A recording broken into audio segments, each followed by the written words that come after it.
Welcome back to the Graveyard. Jamie here, New England Haunter. Today we continue my Did It Work saga. And in this episode, we are going to revisit my at-home store Reaper statue repair video I did for you guys this past season. Did it work? Let's do this. Step right up, come on in, join the show, it's about to begin. As always, the original tutorial will be linked in the description below. I scored both of these from my local at-home store for a great deal.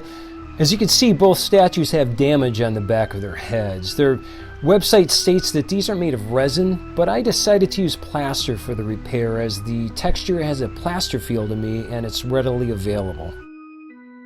I started by removing as much of the damage as I could to give a solid base for the plaster to adhere to. I decided to go with DAP Plaster of Paris. You can find this at most hardware stores. I should mention that the setup time on this is around 15 minutes, so for your project, I would suggest using small portions at a time.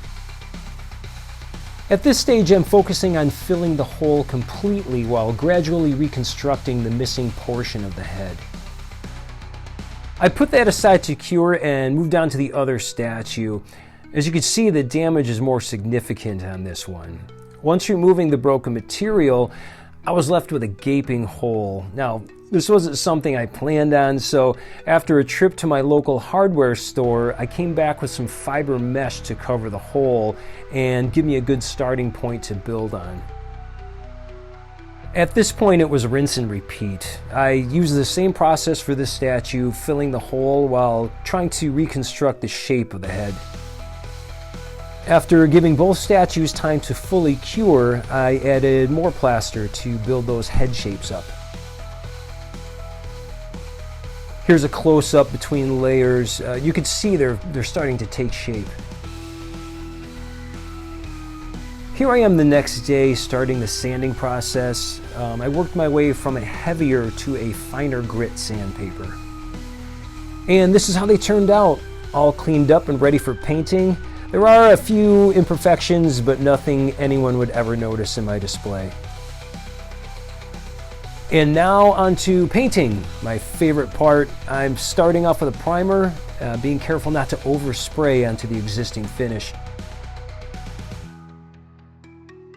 And next, the light gray spray paint that's very close to the original color.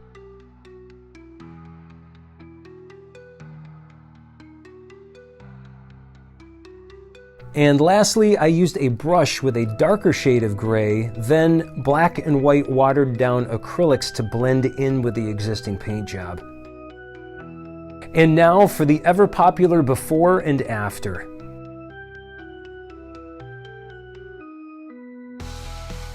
I couldn't be more pleased on how these turned out. I was really excited at the time to put these out. I was a little nervous at the time though. I didn't know how well these repairs were going to last in the New England weather. Cole Mist says, damaged or not, they're a great deal. A nice fix too. Right place, right time. Thank you. Craig Hoffman 638 says, nice like it never even happened. Hobby Halloween says, I'd have to say that repair you did was pretty flawless and invisible. When I look at the final product, I don't know if I could tell that they were broken when you got them or how bad the damage was. I appreciate that. Thank you.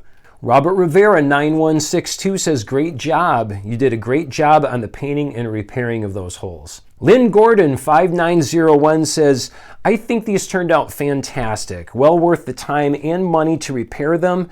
Can't wait to see them in the final haunt. The Joe Fletch says, the clearance section is my favorite section of any store. You never know what you're going to get. Yesterday, I got 32 pool noodles from Five Below for 50 cents each.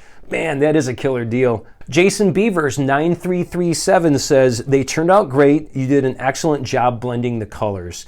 You can't tell there was anything wrong with them. You guys are being too kind here. BHus2256 says, great repair, making the bargain buy even more amazing. Well done. Haunt at the Roxbury says, that came out killer, bro. Mike C2810 says, nice repair job, Jamie. They came out great. Thanks. Grave Marker says, a couple of tips if there is a next time. When laying new plaster over old plaster, it's best to wet the old plaster down for better adhesion and to keep the old plaster from drawing out too much water from the new plaster. Wow, that's interesting.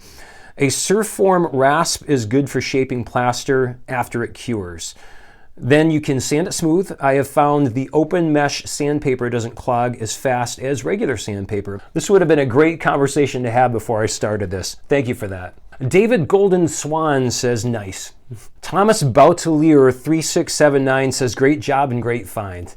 All Seasons Crafted says, awesome job. They look good as new. Thank you. Dr. Undertaker 666 says, good deal. They would look great on an entrance on both sides.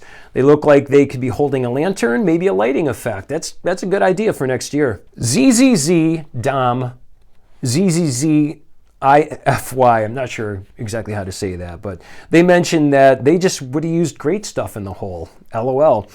It's funny you should mention that because when I first got these, I really had no idea how I was going to repair these. So great stuff came to mind for a split second. It really did. Thank you.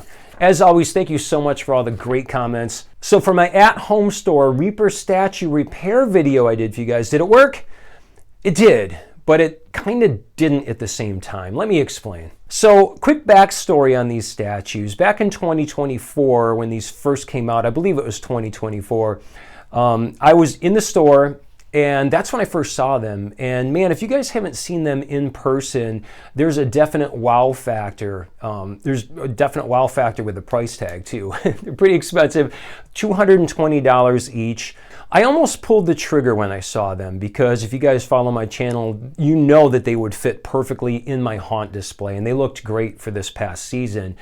But at the time, I was going back and forth about possibly making a Monster Mud statue, a Reaper that almost sort of looked like that anyway. So I said, instead of paying $220, I'll probably put maybe $100 or less into materials for a Monster Mud statue. I'll just do that. So I passed.